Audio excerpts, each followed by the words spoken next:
Please, please don't do this to me. I have done nothing wrong." Adaeze's voice cracked as two men in white coats gripped her arms and dragged her toward the grey van. Her wrists were already bruised from the rope they had bound her with the night before.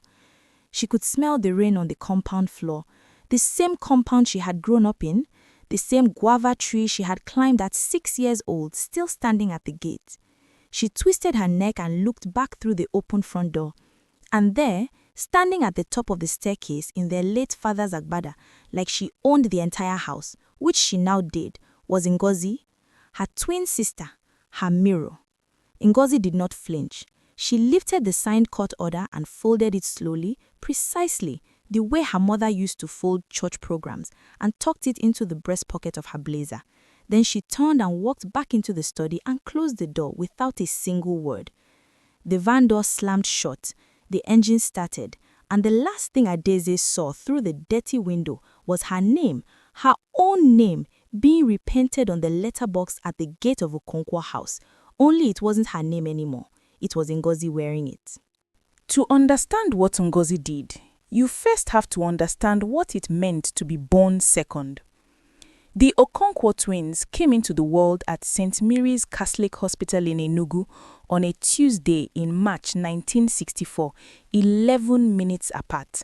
Adaeze first, screaming, furious, already fighting.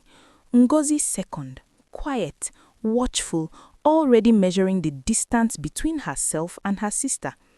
From the beginning, the gap between those 11 minutes was more than a number. In Igbo custom, and their father, Chief Emmanuel Okonkwo, was a man who wore his tradition like a second skin. The firstborn was the firstborn, full stop. It did not matter that they shared the same face, the same dark brown eyes, the same habit of biting their lower lip when they were thinking. Adaeze was born first, and so Adaeze would inherit. Their farmer said it plainly at the dinner table when they were 14 years old, the three of them eating jollof rice and dodo by the light of a kerosene lamp during one of NEPA's endless blackouts. He had just returned from a meeting with his lawyer. "When I leave this world," Chief Emmanuel said, calmly, as if discussing tomorrow's weather, "Adaeze will hold the keys. She will manage the properties, the transport company, everything. Ngozi, you will be taken care of, but Adaeze will hold the keys." Adaeze looked at her plate. Ngozi looked at Adaeze. That was the first time Adaeze saw it. That small, cold thing that flickered behind her sister's eyes and disappeared before anyone else could catch it. But Adaeze chose love over logic, the way she always did. In those years before everything fell apart, the two sisters were closer than most people understood. They finished each other's sentences. They shared a room until they were 17 and still knocked on each other's door every night just to say goodnight. When Ngozi failed her WAEC mathematics paper in 1981, Adaeze tutored her every evening for 3 months. When Adaeze's first serious boyfriend, a quiet boy named Chukwuemeka from the university, broke her heart, Ngozi sat with her on the back veranda for 3 hours and said nothing except his loss, his permanent, eternal, documented loss. They laughed. But by 1984, something had changed. Their father was 63 years old, and the first signs of the illness that would eventually take him, a cruelty of the kidneys that no amount of money seemed to slow, had begun to show. He had started calling his lawyer more often. The word estate started appearing in conversations, and Ngozi, clever, composed Ngozi, who had studied economics at the University of Lagos and understood exactly how inheritance worked, began to change. It started with small things. She started wearing better clothes than their father's money strictly provided for. She started spending time with a certain Dr. Fidelis Mba, a private doctor of loose reputation who ran a clinic near Ikoyi that most respectable families avoided. She started coming home late. She started making phone calls that she ended the moment Adaeze walked into the room. Adaeze noticed. She always noticed. "Ngozi," she said one evening in December of 1984, finding her sister standing at the window of their father's study, staring at the row of properties documents spread across the desk. "Are you all right?" Ngozi turned. She smiled. "I'm fine, Ada. I'm just thinking." "About what?" The pause was less than a second. "About the future," Ngozi said softly. "Just the future."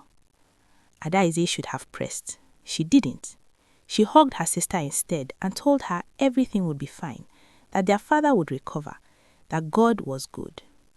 2 weeks later, she found out that Ngozi had met Dr. Umba a second time and a third. I know you've been enjoying my stories. Kindly support us by liking, commenting, sharing, and following us on our TikTok and YouTube. Let's get back to the story. Dr. Fidelis Mba charged 20,000 naira for the first consultation. He charged 50,000 for the second, when the conversation changed from "my sister is behaving strangely" to "I need documentation that she is unwell."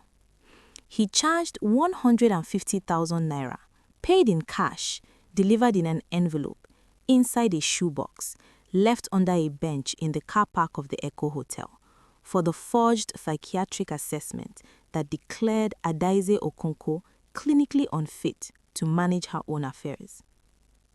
Ngozi paid without flinching. She had been saving for it for 2 years. Not from their father's household money, she was too careful for that. She had sold 3 pieces of their mother's jewelry, the kind their mother had left to both of them in the casual understanding that daughters share what mothers leave behind. She had sold them one by one to a goldsmith on Lagos Island who asked no questions, and she had kept the money in a tin inside the lining of her second suitcase. Planning, always planning. The document that Dr. Umba produced was 12 pages long and read like something from a British psychiatric textbook.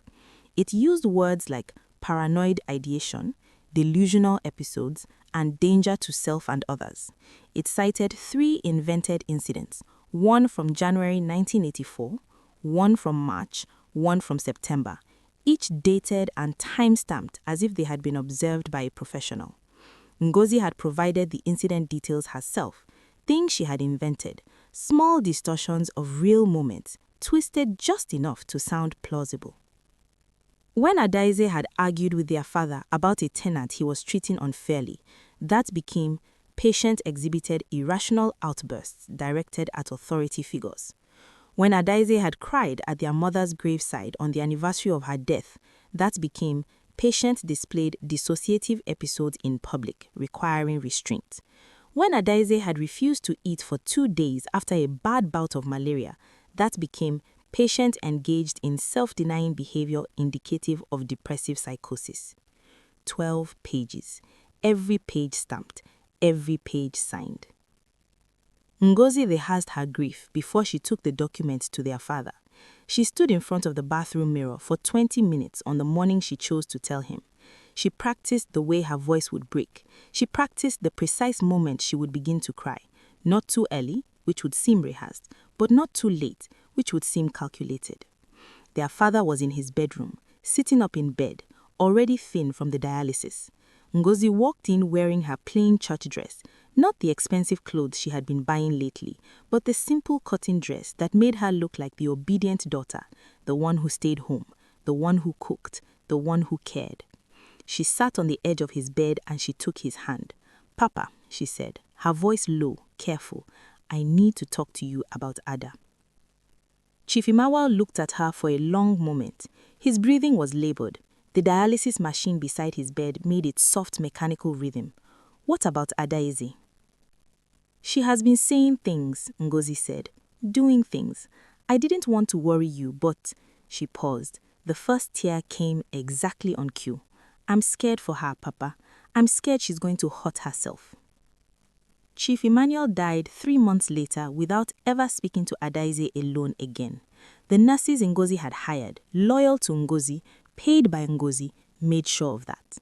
The will, updated 3 weeks before his death during a 10-minute private meeting with his lawyer that Adaeze was not informed about, left the entire Okonkwo estate, the house on Bourdillon, the 4 properties in Abuja, the transport company with its 32 vehicles, and the investment in 2 Lagos companies worth a combined 4 million naira to my daughter Adaeze Okonkwo in the event of her continued sound mental capacity, and to my daughter Ngozi Okonkwo as guardian and successor in the event that Adaeze is deemed medically unfit to administer said estate. Ngozi wrote that clause herself and gave it to the lawyer on a folded piece of paper. She told him it was what their father wanted. Adaeze, meanwhile, was at the market on Lagos Island, buying tomatoes and dried fish for dinner. She did not know what was being written. She did not know what was being signed. She did not know that a van had already been booked, that 2 orderlies had already been paid, that a private psychiatric facility in Ibadan called Sunrise Rest Home had already been prepaid for 12 months. She was holding tomatoes and thinking about what to cook.